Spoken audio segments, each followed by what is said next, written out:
Before starting this interview, I would like to give some background information on my father. Jorge Antonio Moreno was born on November 28, 1964, to his father Mario Moreno and his mother Marina Caro Moreno. He has an older brother named John. He is from Medellin, Colombia, which is called the City of Eternal Spring because of its warm weather all year round, and he immigrated with his family in February of 1975. Hello, my name is Cindy Moreno, and today for the immigration interview assignment, I'll be interviewing my father, Jorge Moreno. who was 11 when he moved from Medellin, Colombia to Toronto, Canada. So, you were so young when you moved. What feelings did you experience when you were told that you were moving so far away? I was wondering why. But my dad came here when he left a few years before us, and I guess he wanted us to come live with him. Okay. Were you upset or did you feel kind of excited about the new move? No, I was upset. I liked where I was. I had friends, family.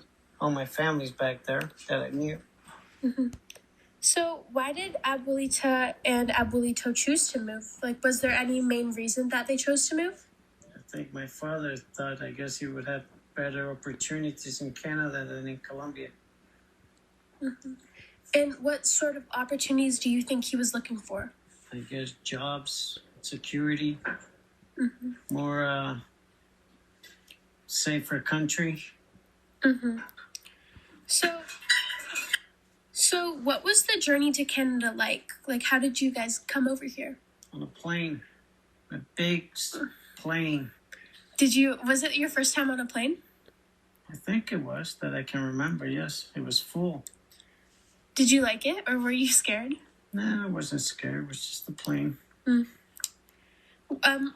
there any specific moments that made you realize how different Canada was from Colombia? The cold weather, the snow. Anything else? Nah, pretty much the same. We got there what in Colombia is there, what they have here. It's just a different climate. Did you have to adjust to any of the foods? Were you shocked at how different the culture was here? Not really, no. No? The biggest adjustment was learning to speak English.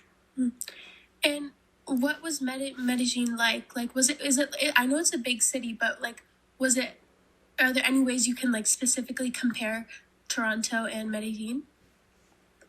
Yeah, it's hot there, not here.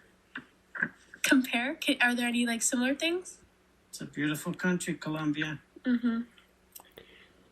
Beautiful beaches too. They got a lot of beautiful beaches. Yeah. So what living situation were you in when you got to Canada? We lived in an apartment. 2-bedroom apartment. So did you share a bedroom with Uncle John? Yes. Yeah. Did you like it, or was it stuffy? No, it wasn't bad. It was back then. The apartments used to be big, not like nowadays. They're tiny. And what type of housing did you live in Colombia? My grandparents' house. It was beautiful, 3-story. Upstairs, you had a terrace, like a big terrace. You can see pretty much all around. It was a beautiful house.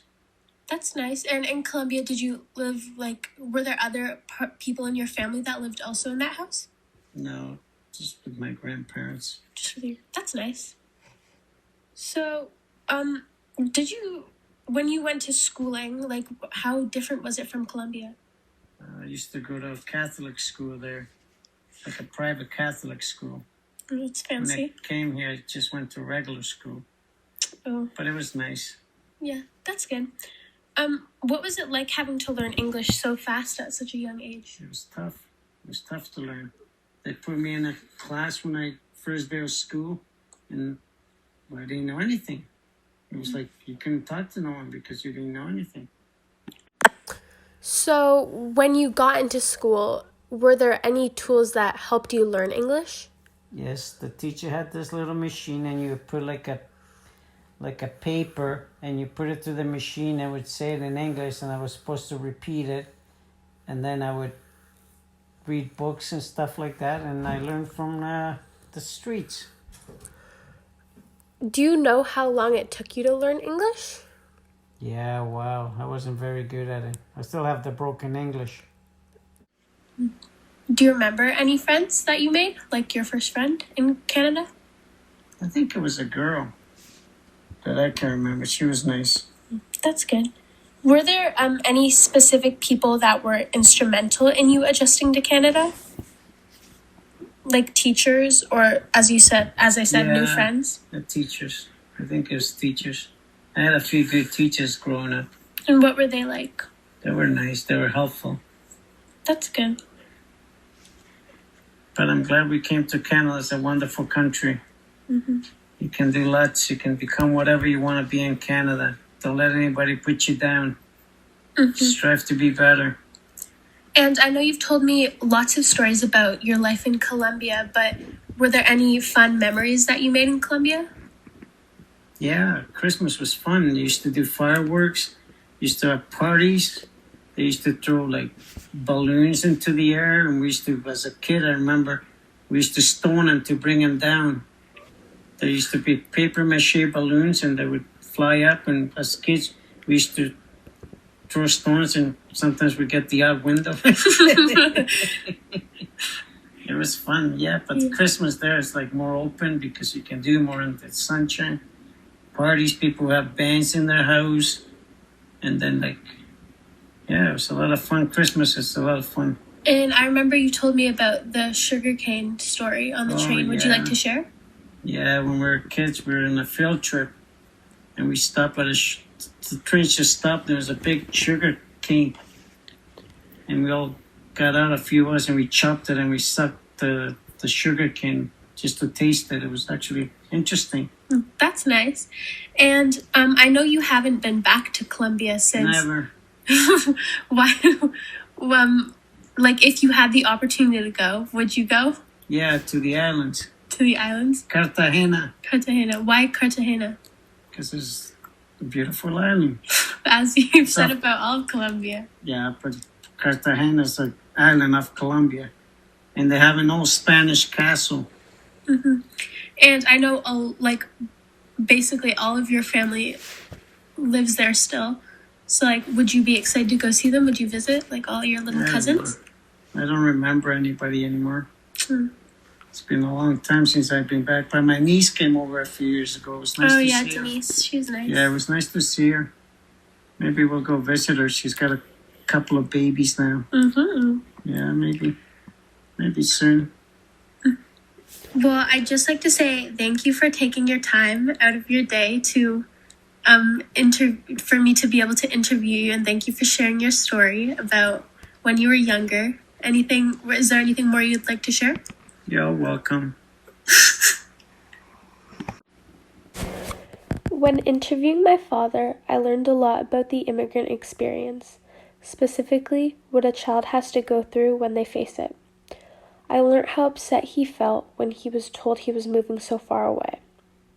He had to leave all of his friends and cousins that he's known his whole life. I could only imagine if when I was 11, I was told I was moving to Canada. I would be upset at my parents and heartbroken for having to move away from the only life I'd ever known. He had to adjust to a lot, especially in his living situation. Back in Colombia, he lived in a large 3-story house with a beautiful terrace, and when he moved to Canada, he lived in a more humble 2-bedroom apartment. My dad got to experience a lot of firsts when he came to Canada. His first plane ride, his first snowfall, and so many more. He faced such a big adjustment at such a young age, but was able to take it in stride. When he got to school, he had a hard time communicating with his peers and teachers due to the language barrier, as I imagine so many immigrants have also struggled with. There must have been such a sense of loneliness and fear being in a new school, in a new country, seeing new faces every day, everything being new. I feel incredibly grateful that my father was able to receive the support he needed. He had his older brother who understood how he felt because they were in it together, his parents, and luckily some amazing school teachers that were nothing but welcoming and did their best to make him feel at home right away. I appreciate that my father has a lot of fond memories from his home country, that he feels comfortable enough to share with us. And I admire the bravery of my abuelito and abuelita for coming to a new country for their children to be able to live a life away from the cartels and violence that was spreading at that time. It must have been such a trying time for them. My abuelito off in Canada, setting up a proper life for the rest of the family to have when they travel over, and my abuelita back in Colombia taking care of her children without her husband by her side. Hearing my father talk about his story really opened my eyes to how truly strong my family and all immigrants are. I am very proud to be able to say that they were able to come to Canada and create a successful, happy life. I learned that being an immigrant is extremely tough and can be isolating at times, but going through the ups and downs will be rewarding in the long run. But what I took to heart most of all is that even if you are alone, there will always be a family member, friend, or teacher to back you up. Thank you for listening to my father's story.